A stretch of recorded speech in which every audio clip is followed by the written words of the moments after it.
Greetings, my fine fellows, it is I, a goat, who you have not seen in a while, but do not worry, for I, like many cast-off mercenaries, am back again to rise from the ashes of defeat. But yeah, I have been away because I've been busy with my day job and tiredness and trying to figure out stuff, but I have recently read some books, and so I'm going to try and finally get out some more videos, hopefully, both on my book-related channel and hopefully maybe some art videos if I get some time, and then hopefully some gaming stuff too, because I got that and I want to do more videos. I like making these things; they're fun. But yes, today I'm talking about Grey Death Rising. It's the reintroduction sort of novels for the Grey Death Legion into the Ilkhan era, kind of jumping off of where they were shown off in the Tamar pack. I think it's Tomorrow Rising. Great Death Rising, Tomorrow Rising. Tomorrow Rising source book where they were like, oh hey, the Carlisle twins or siblings. Like, I don't think they're twins. Were like, oh hey, they got thrown out of the military when the Regulans went off and did their thing and made the Tamar Pack, and then they let them leave, but their government disliked them. And so this is kind of expanding upon that and kind of filling in the blanks for how they went from, oh, we've been abandoned by our comrades and our government to, okay, now we're like a full-fledged military unit, we're a mercenary company, we are good to go. And so it takes like Ronan and Isabella Cartwright, the two siblings, and we follow them as they do this. Like the first novel, I believe it is The Price of Duty, basically kind of just expands on, okay, why did they decided to not stay with the Tamar Pack, how they had this sense of duty to their country, and like that sense of honor, like okay, this is our obligation as soldiers, and then how that kind of is a double-edged sword and betrays them because they have all these people that are also like feeling that same thing, and they go back, and then this shit governor is like, well, no, people know that they went off and tried to help this government. They're gonna be like, oh no, they're gonna jump off and go AWOL themselves. And so he sacks all of them and gives them dishonorable discharges. And that kind of like just leaves them there, unable to really leave for a while. The Carlyles try to like contact their family. Then they are able to get some stuff where they can get people jobs and money. A couple people just leave off, but slowly but surely, like they have this core group of people who are like, okay, we're working together. We want to get back home and whatnot. And they're just this personnel. And from that, that kind of just grows into like, hey, maybe we shouldn't go back home. Maybe we should become like this mercenary thing. Like we have this legacy is a thing kind of discussed by the Cartlyles and also some of the people around them that starts to form like their main kind of support group and like supporting cast. And that's basically what that novel is about. Like it ends with them, ironically enough, fighting another group that's trying to go AWOL and go into the Jade Falcon former occupation zone and presumably bring back more stuff to the Lyrian Commonwealth. And that kind of like follows through. I think the first two short stories in this collection, which were kind of the first released, is the theme of kind of what is the word? People mattering instead of governments. It's like the disaffected and the cast off from this government, and what really matters is the people you hold together. Because Ronan basically eventually gets like a letter from their family, and like they basically saying you did the right thing. You're helping these people. You are helping your brothers at arms. You're basically pseudo family, and kind of like seems to put a spotlight on, hey, fuck the government, protect your people, like holding the people you're with in higher esteem than like say government because like of the dissatisfaction.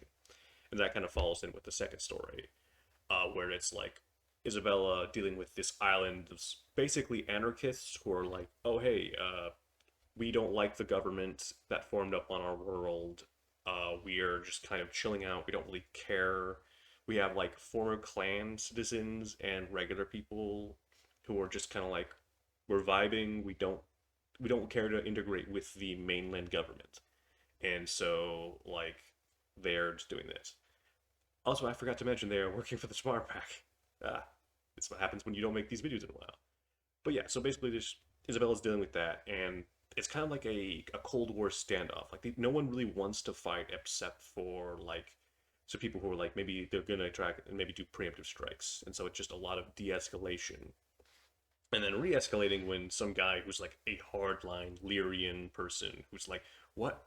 Tamarpak? No, I'm the Archon." Gets some people and goes to this basically rundown base and somehow reactivates it, and just starts shooting at everyone to try and start a melee. But everyone's like, they've de-escalated so far that they're like, what's going on? Sussery, I say. And so they're able to like work together and kind of stop these dudes, and it works as a character exploration and furthering that theme of like these are people who are also disaffected by their governments. Like the main guy we learn who's like the semi-leader of this group, or people just follow him. He's like a former clan warrior with a big mech that's kind of disrepaired, and is just sort of like, oh hey, uh, we don't want anyone telling us what to do. We just want to live our lives, and this is where we live. This is our culture. This is an island where pretty much everyone who just has not wanted to deal with the government has come together and formed this unique culture, and we just don't want to deal with y'all. And so that kind of forms like this really cool base of these two stories that sort of explores just people trying to deal with like their relationships to governments and each other. And I think that like really makes the fun core like theme of the first two stories in the book, and sort of explores that. I think it's a very good, like they're very like light, easy to read, but have like a good bit of substance that I think is very enjoyable. And then the last story in the collection, which was a newer one, like is more just like a callback to Decision at Thunder Rift because it's called Decision at Pandora.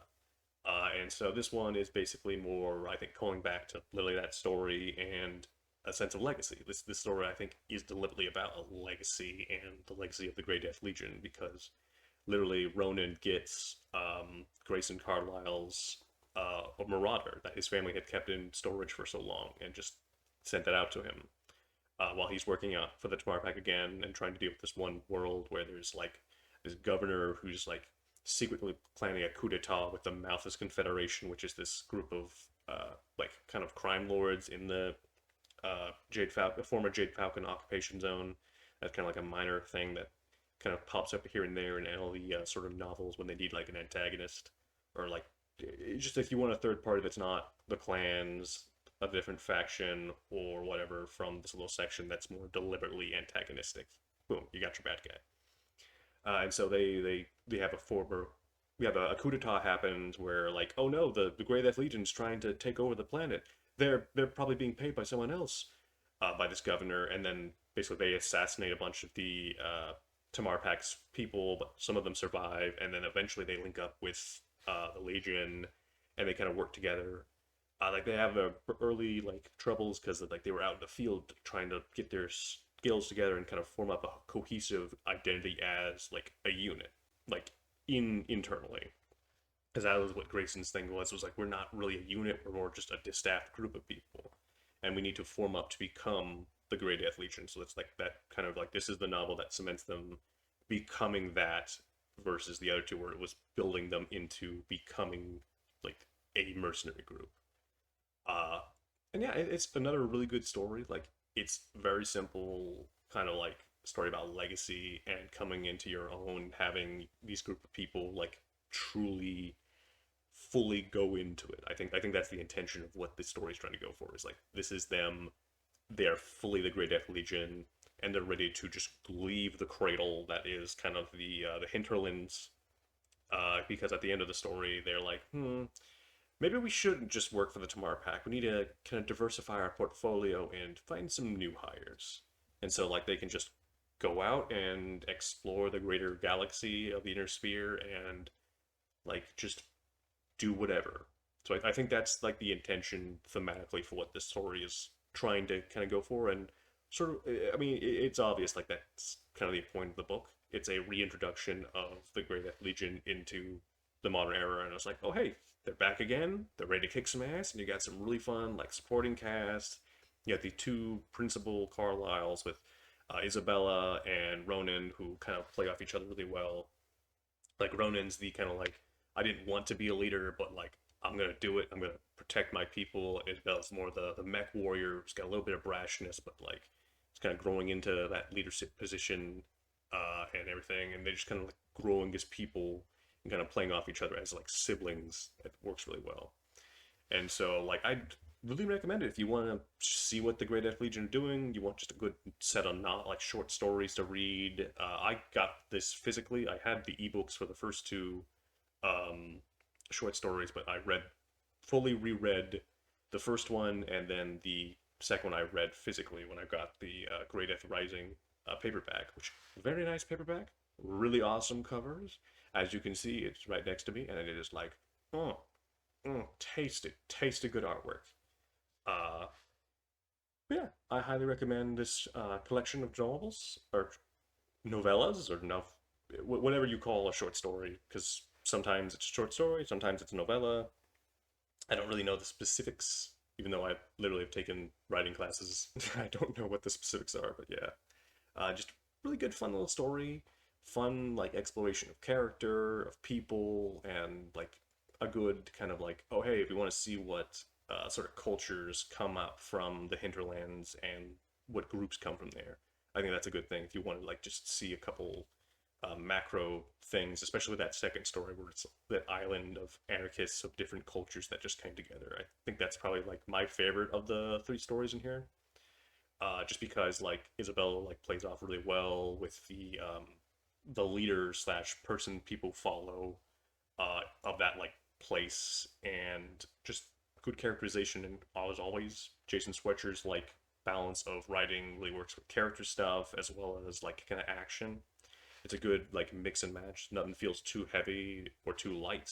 It doesn't feel like it's like one or the other, but it also like reads very fast and easily. Like you can really sit down and read this probably in like an afternoon, or if you're a slow reader, like over like a day or two, because they're very like effectively written, where you can just easily kind of like, ah yes, I enjoyed this, boom, pop, good to go, while still being like engrossing to go into. Something too light, nothing too heavy, just right. That just right feeling of like writing and verbiage that just works to be like, ah yes, I don't have to really go into this, nor do I have to like feel like it's too lean, but just really taste of goodness. But yeah, I hope you enjoyed this little like lighter romp into me getting back into making videos. Hopefully, I will have another one out soon. I did read Elements of Treason Betrayal, the one about the Shamar pack, and then I have started reading Treason, which is the one about the Vesper Confederation, which very good so far, very good. Both novels very good, both very interesting explorations of the early starts and kind of being more political theater novels. Definitely better, I think, in terms of just exploring these factions than Honor has been, since I did make that, and I do remember my kind of complicated feelings on that. I think it has I can see why people hyped up that series so much going forward. But yeah, hopefully I'll make those videos soon, slash finish up those things, along with maybe some other things I have in the future. Because I do want to do other things than book videos. And hopefully I can get those done in some consistent time frame that's not, oh hey, I'm gonna be gone for a bunch of months and then come back randomly with one video. All right, I hope you enjoyed it, and I hope to see you all again. If you also read Grey Death Rising, feel free to leave what you thought in the comments below. And yeah, hope you have a good one. Goodbye.